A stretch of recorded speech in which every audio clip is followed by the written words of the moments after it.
I'm like strangely nervous because I like grew up on this beach and I feel like I don't actually know anyone here, but I'm convinced that I know everyone on this beach and that they can hear me, but it's fine.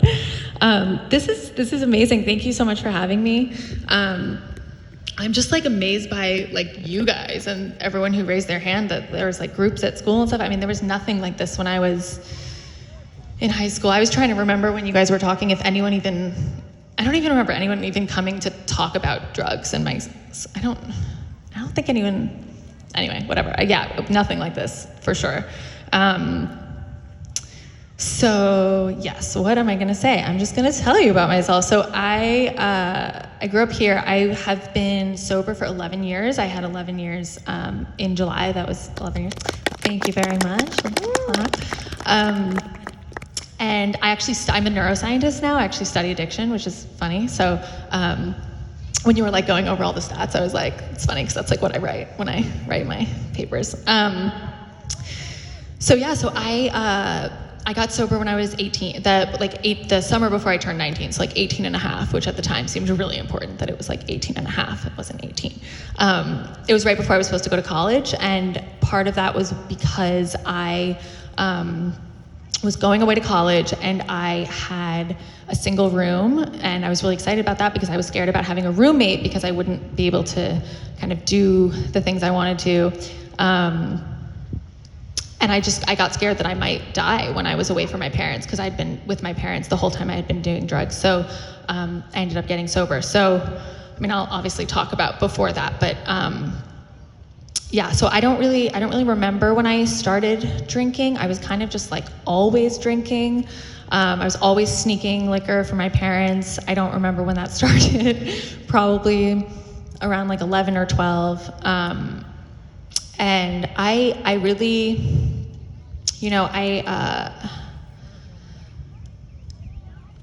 as an alcoholic or as like a science like researcher of alcoholism, I don't think that anyone knows like why some people are alcoholics and some people aren't. And if they tell you they are, I can tell you as a neuroscientist, they're lying, because we really don't know. But I do know that my brain is different from other people's, and I don't know exactly like why, but I think I was born that way. And I do think that it's a spectrum where maybe not everyone is completely born that way, and that life choices can kind of like exacerbate existing preconditions. But I don't think there was any like thing in my childhood that happened that like made me an alcoholic. That's just who I am. My first word was encore, which means more in French. That was literally my first word. So like I just need more of everything all the time. I really, like as a kid, I would get like obsessed with books and movies and like collecting things. Like I never really felt comfortable just being like, just existing and just being in my skin and kind of chill. I was just never really chill. I always needed things outside of myself to feel okay. And I don't think that is necessarily like an alcoholic thing. I think that's kind of like a human thing. I mean, I think humans, being a person is just really hard, and being a person growing up is really hard, and being a person in like middle school and high school is really, I mean, I don't know what it's like to be a middle school or high school boy, but being a middle school and high school girl was really hard. And I think for me, alcohol and drugs really helped all of that. And I don't, God, sometimes I kind of just think that I just like feel things really strongly that everyone feels, like I'm just like extra sensitive and extra, like I just react to the world a lot. I do know that when I started drinking, I thought it was like the best thing in the world. It was like the first time I was just calm, and I felt like I could talk to people, and I felt like I was a part of the people around me. I wasn't like thinking. I feel like my mind is very, and a lot of people I know who are sober talk about this, like my mind is very active and very creative, and makes up stories and like tells me things that are not true, which I'm sure happens to everyone. I don't really know. You guys can tell me after if you're not an addict, but I definitely, like my mind lies to me a lot. It tells me that like you're talking about me, you're thinking about me, that I can drink and be fine, which I can't, like personally. And I didn't like know that obviously when I was growing up. So drinking really like calmed all that down. And I also, I take things really personally. I judge people a lot. I find the negatives in every situation. And I think a lot of those are skills that you can kind of just like learn how to cope with, but I just never did. I was never, I don't know, like I learned like calculus, but I didn't learn how to like, cope with my emotions or whatever. Or like meditate, like no one, I have a friend who, I don't know if this is relevant, but one of my best friends, she grew up meditating with her mom, and she like is not an addict, but like could have been, I think, but is just like really in touch with herself and the people around her, and like, I don't know, it's really interesting. I didn't grow up with any of that. Then again, I think if I did, I'd still be an addict, but still. So anyway, yeah, so I was drinking. I also, I was like a 12-year-old girl drinking as much as I could, as fast as I could. So I would like pass out. I would just go out, drink, and pass out in random places, like under tables and on stoops and whatever. And so I started doing harder drugs. I started doing coke and like Adderall and things like that. I got sober in 2009. So I don't know what my story would have been if I was like out there now. I mean, it's so different. I know I sound like I'm like 65, like in my day it was so different, but it really was. Like there's so many drugs now that we didn't have, that I didn't have. And especially with like the opiates and all that, like that was not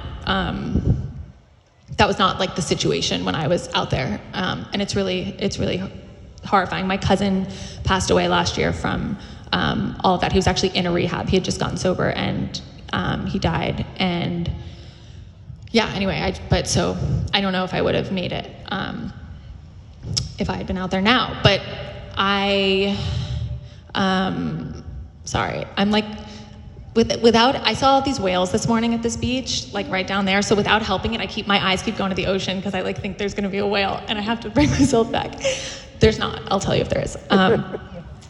So I was doing drugs, and I was like taking pills because drugs stopped working.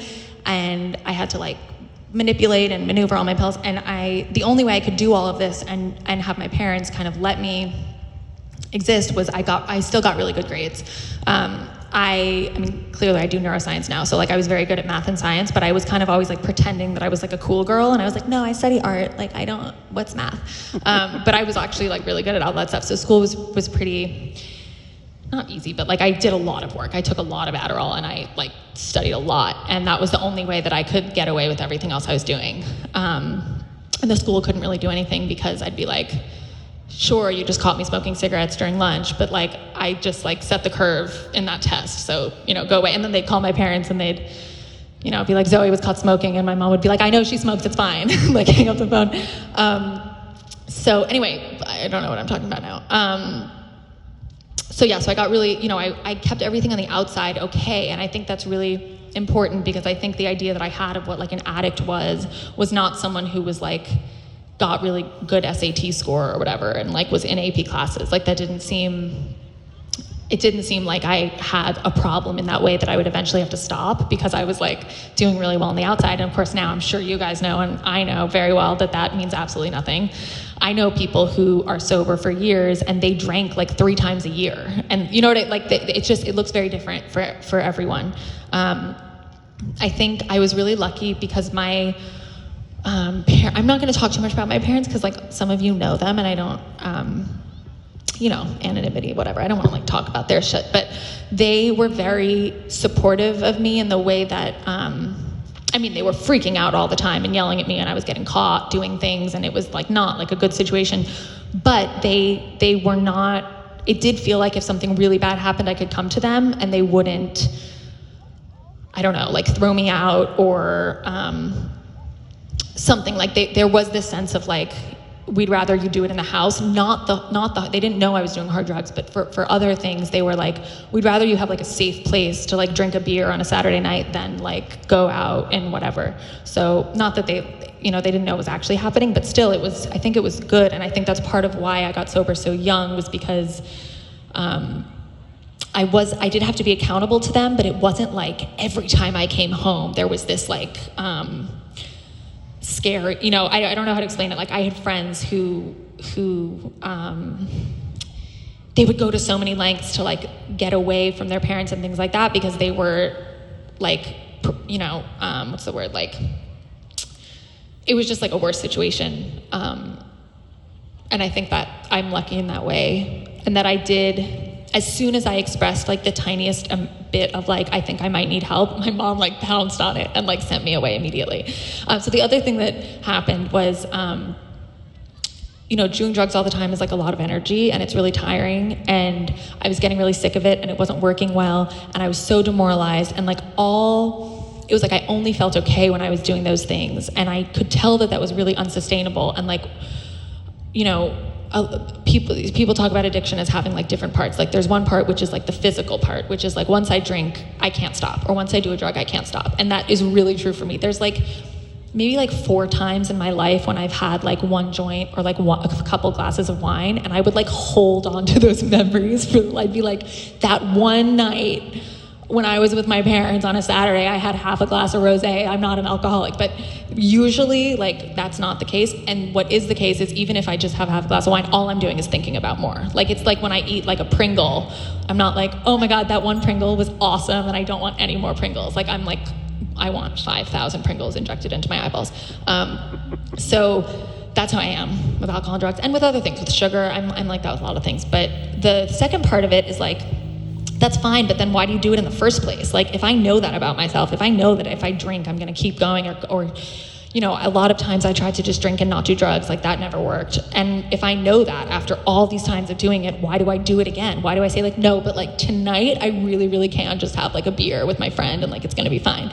And that's never true. So that's the second part of it, which is the mind, which is that my mind lies to me. It like literally tells me things that aren't true, just like it tells me that like, those people over there are like talking about me, or that I'm not good enough unless I get straight A's, or I'm not good enough unless that guy texts me back, or like whatever. All these things that are literally just lies that my mind tells me.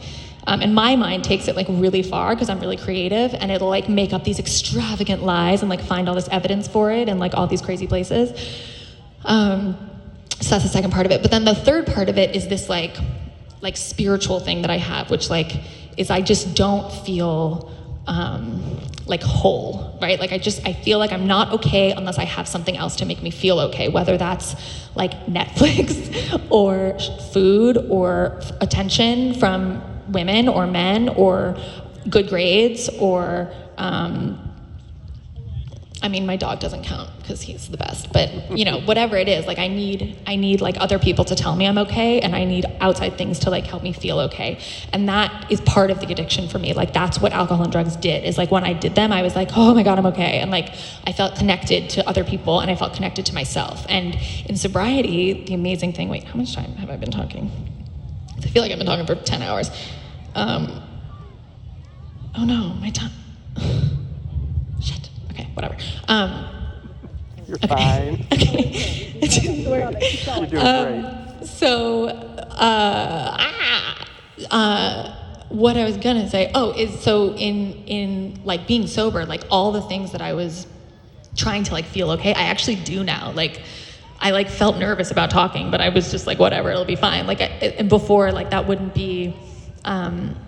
It's like everything I wanted in the drugs and the alcohol, I actually find being sober, which is like learning about myself too. Like when I ended up going to rehab, like I remember people would be like, I had one CD with me, which was this like random Prince CD that I'd bought. I flew to rehab from Paris because I graduated high school and I went on like a Euro trip thing with my parent. I'm Belgian, so we were visiting my family and like all these friends and all this stuff. Like I drank and I didn't have any cocaine because I was in Paris, and I took all these pills and I got really drunk, and I told my mom that I wanted to go to rehab, and I told her things that I knew that when I woke up the next day I would change my mind and I'd be like, oh sorry, it was so dramatic, it's actually totally fine, like don't worry about it. So I told her some things that I knew like would cross the line with her, that she'd be like, that's not, like you're not okay. Which now I see as like, there was like the part of me that wanted to get better, and that's the part that like needed to be like nurtured and encouraged and not yelled at, so when I woke up the next day, I was like, oh my God, you guys, sorry, that was so dramatic last night, like forget it, it's all good. She was like, no, and I literally went to rehab like 2 days later from there. So I only had this weird, like not a good Prince CD, like a weird off-brand, like not even a Prince album, like it was like this weird compilation of Prince songs that I got at the airport in a Walkman, because we weren't allowed to have, it was pre-iPhone, we weren't allowed to have like iPods. And I was in like rehab, and people would be like, what kind of music do you like? And I'd be like, I don't know, what kind of music do you like? You know, like I didn't know what I liked. Like I did, but I didn't want to like tell, like I just wanted to know what you liked, and I would say like I liked it too, because I didn't feel okay. And especially in that environment where suddenly like everything that felt safe was taken away from me. But that's like what my whole life was. Like I just wanted like people to like me, and even though I kind of hated everyone, I needed to like be accepted, you know? I don't remember why I was talking about that, but I also started seeing, the other thing that helped me stop, because I feel like that's like what maybe is like relevant. Also, if I'm saying something that's like not relevant, just like go like this so I can like change my thread. You're doing great. I started seeing so I had one friend who had gotten sober when he was really young, like from opiates when he was really young, like I don't know, like 14 or something, but he still like drank and smoked pot with us. He just like wouldn't touch anything harder. And I used to talk to him a lot and be like, I feel like I probably am an addict, right? Because like I'm the only one. The other thing is no one at my school was doing what I was doing.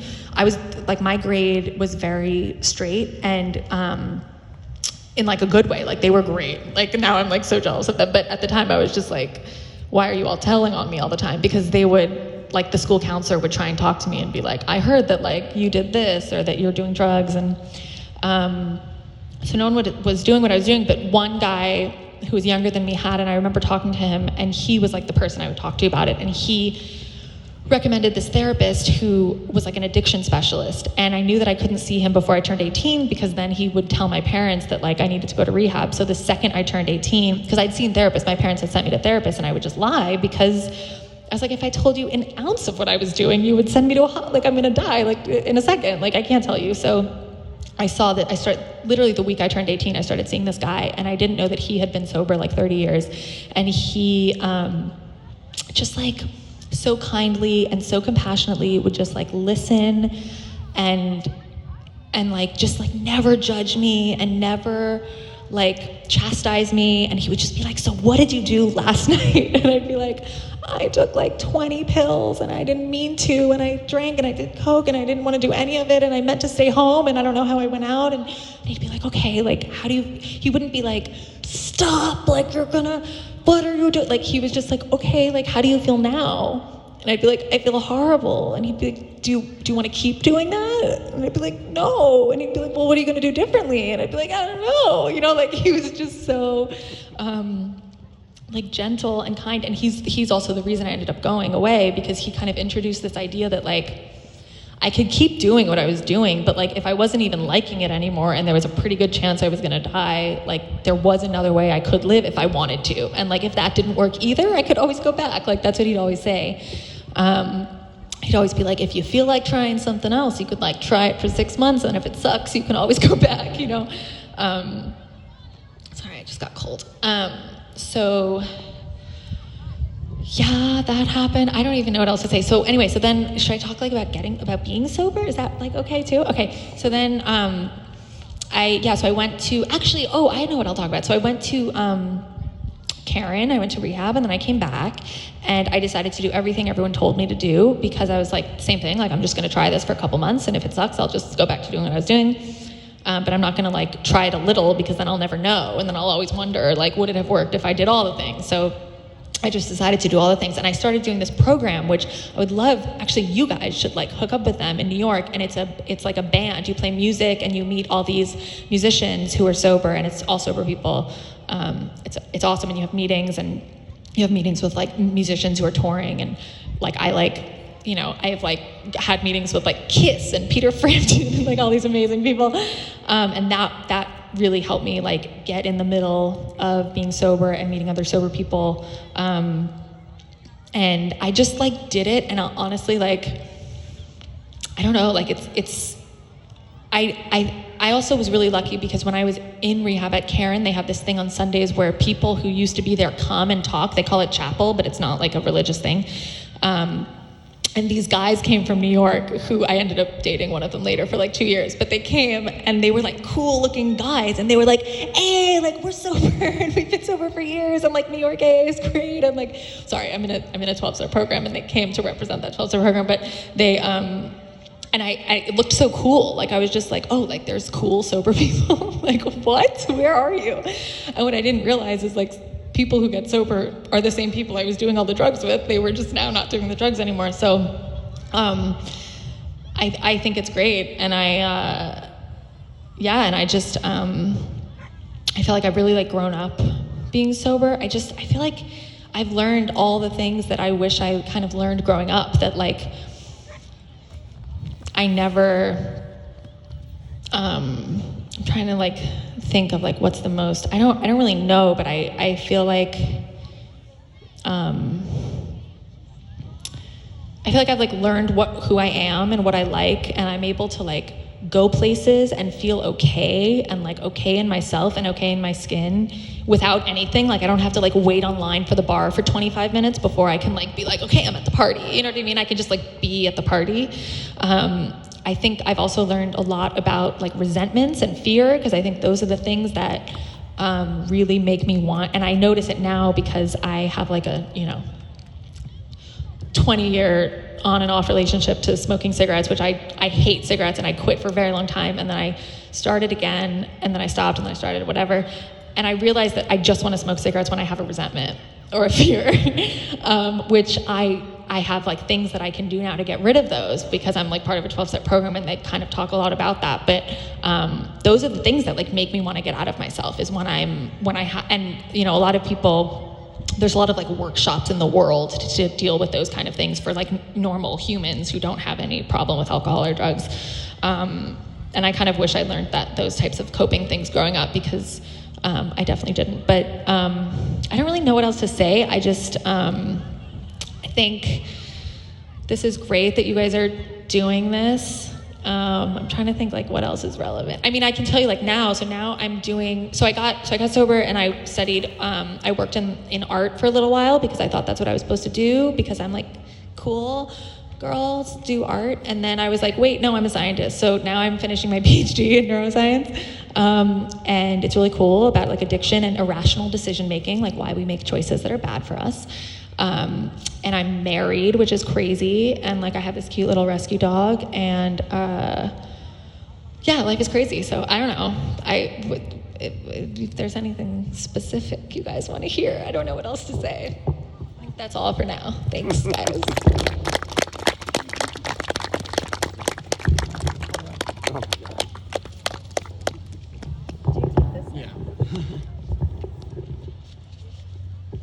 Okay, thank you so much, Zoe, for sharing your story.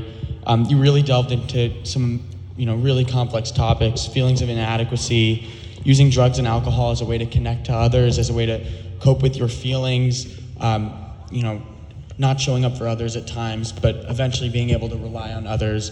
But at one point really kind of losing direction, and it's so inspiring how you then gain direction in sobriety by discovering yourself, and that sobriety can be cool, and being able to work so hard and eventually feel strong and show up for everyone, and that's just so awesome. So thank you so much.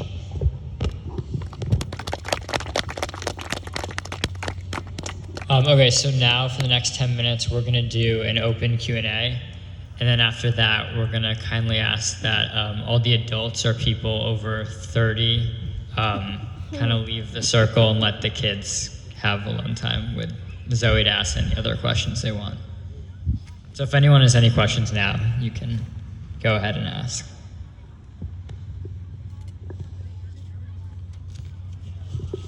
Hi, Zoe. My name's Deborah. I'm also an alcoholic, and I'm so pleased to be here. You're amazing. And I just, I had a question I just wanted to say. I think it's so incredible that you showed up today. The last day of the summer. I'm sure you have a lot to do, with your own family. I happen to know your family. Love your mother very much. And I've seen you throughout the years get married and stay sober and have this life, going from an artist to, God knows how many people you're going to help. And I loved when you shared about, I call it MSU, made stuff up in my head, and then you talked about what it was like to be sober today and some of the thoughts that you didn't have. And for me, for sure, what came to mind was, you know, when I learned how to pause, and there was like 3 questions we were taught, and I felt like you were directing towards that, like, does it need to be said? Does it need to be said by me? And does it need to be said by me right now? And like listening to you speak, before you're sober, you just couldn't make any kind of connections. And then getting sober and living a sober life, you're able to not say that thing that's going to hurt your friend or have a problem. And I used to use drugs, and you used to use drugs to cover all that up. And what I loved about your story is that you don't do that anymore. And the question I had was, how have your relationships in your family and in your outside life gotten better since you've been sober? And I know for me, I also identified with how, you know, you looked for drugs and alcohol to connect you to people, but the real connection is to be of service like you were. And I know I share that at all the meetings, but that's the fastest way I get out of self, and I go and help someone else. And that's what you did for all of us. But specifically, I was wondering about your relationships today. Yeah, sure. So, oh wait, should I? Sorry. Yeah, I mean, my familial, my relationship with my family is, I mean, like, I don't know if there was something stronger than a 180. Like, it's insanely different.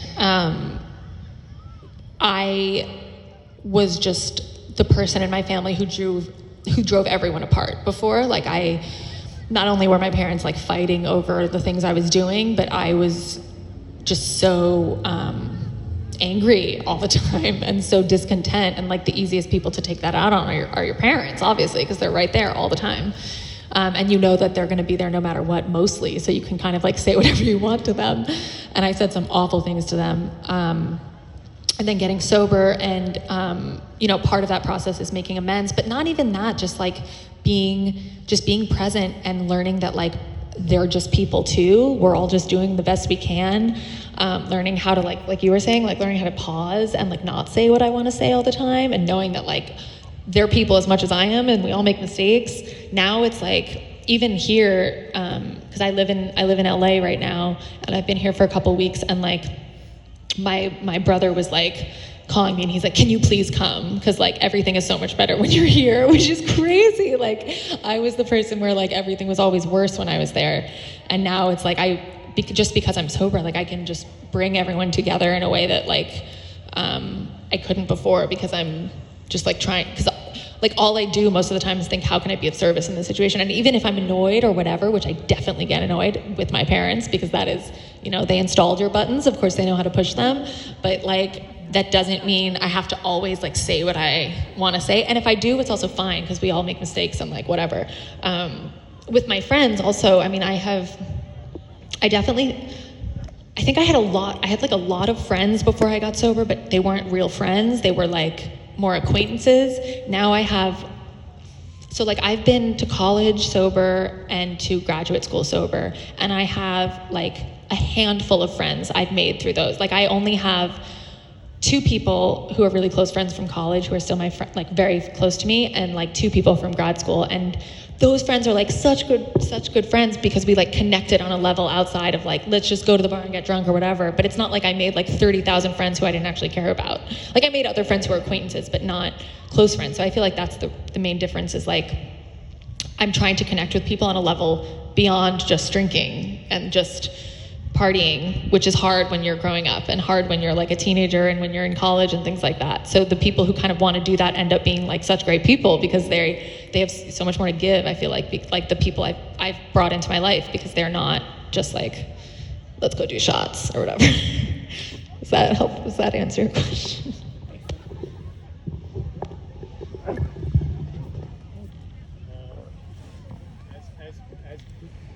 As parents of all these 17-year-old kids who are very good kids, but out there having fun, and sometimes too much fun, how do you suggest that we talk to them and at night or whenever, that the parents think ultimately they made the right decision to handle it the way they handled it? How do you suggest we handle it? Like about drinking and things like that, you mean? Sorry. Like about drinking and things like that. You mean, how do you Home at night and Yeah. I don't know. I can tell you my experience. Like I don't know that there's a right answer for that. I'll tell you what I think about. What I want to do with my kids is like, I just want to be really non-judgmental and like open and like. I'm not going to encourage them to do drugs for sure. I'm not going to be like, yay, glad you like whatever, smoked a joint. But I think like the judgment is the part that is hard. And I think that's the thing that like I'm going to work the most on is like, just be honest with me. And like, I think I was also really scared of like getting taken away in the middle of the night by like strong dudes in black outfits. Cause like I had friends who that happened to. And I think like when I have kids, I'm going to be like, listen, I will never do that to you. If you have a problem, I will come to you and I'll like tell you that I think you have a problem and we can talk about it and see what to do. I will never do anything like against, you know what I mean? Like, I don't know if that's helpful either, but I just think being like honest and non-judgmental and like that, like everyone drinks a little sometimes and like tries pot or whatever and might try drugs. Like I think my parents were good with that too, where they were like, we tried smoking. They didn't tell me young, they lied about it. And I'd hated them for it actually. They always pretended that they'd never like smoked pot. And I was like, I know that you smoked pot. You grew up in the 60s and the 70s. What are you talking about? But like once they told me that really helped because they'd be like, yeah, we smoked a little pot. Like, and I'd be like, cool. And yeah, honesty.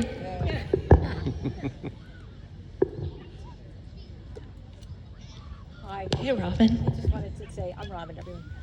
Zoe, beyond amazing. I don't know if you remember me, but I remember you when you first got sober, sharing in the Sag Harbor meetings. I'd never heard you qualify before, but I used to hear you share, and I was just in awe of everything you said and your wisdom at such a young age. It's just incredible. But I have so much identification with so many things that you talked about, and drinking and drugging to cover up the feelings and to get that sort of approval from other people because you might be better interacting with them under the influence. And I know that was such a big thing for me. I wanted to be that cool chick at the party, and I could be much cooler if I had some Coke with me, But I love that you talked about, today as you're sober, that you tend to go towards cigarettes when you have a resentment or an uncomfortable feeling, and I'm exactly the same way. For me, my vice today is candy, and my kids know this. I can sit and I can eat a bag of candy, like without stopping when I have too much work to do, I'm under pressure, or if I have something that I'm, that is an uncomfortable feeling. And so it's the same thing. It's just a different substance, and it's just so incredible to be aware of that. But what I wanted to ask you is, when you got sober, how did you handle sort of going out with friends, and did you have to get rid of all your other friends, or to take a pause from them, or how did you do that when you first decided to get sober? Yeah. Very good question, Robin. Thank you.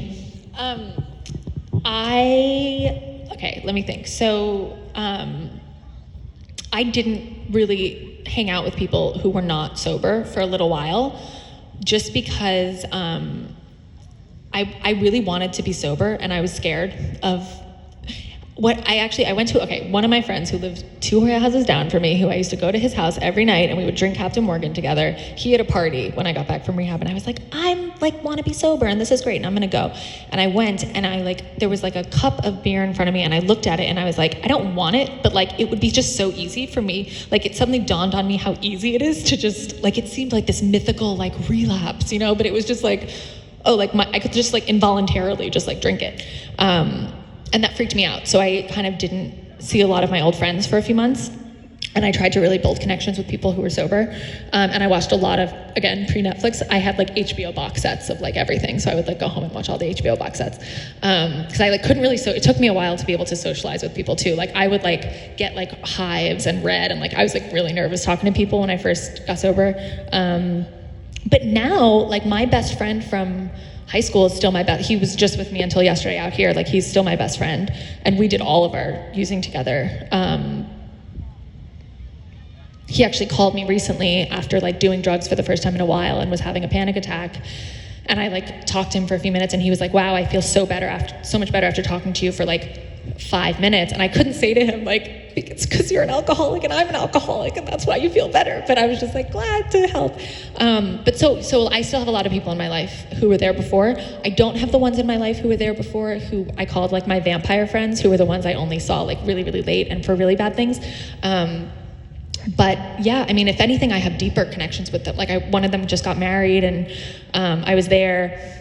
And I mean, I have 11 years, so I wouldn't like recommend people who have only a few years necessarily to do this, but like I went to the wedding, it was in Miami, and I was with them all night, every night till like really, really late. And some of them were doing drugs, and I was just having so much fun, like being with all my friends from high school and connecting to them. And every single one of them was like, you are amazing and a different person. And like, how are you with us? You're sober. Like, it was like, I'm just saying this because it's like a testament to being sober. It's not a testament to me, but like, it was like, I was like the thing they were the most amazed about at the wedding was that like I was there till 5 a.m. with them, like having a great time and not being judged. Like I don't care if what they're doing. Like I'm not judgmental because hopefully maybe one day they'll maybe stop and then they can call me. But so yeah, so I think you get like I've gotten everything getting sober. Like I wanted to be the cool girl then by like bringing the drugs, and now I'm like the cool girl because I'm not, which is like crazy and weird.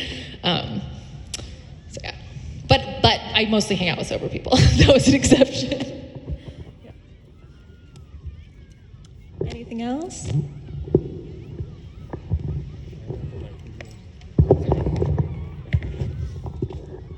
Yeah, so I think now, unfortunately, we really want to get to some of the kids' questions.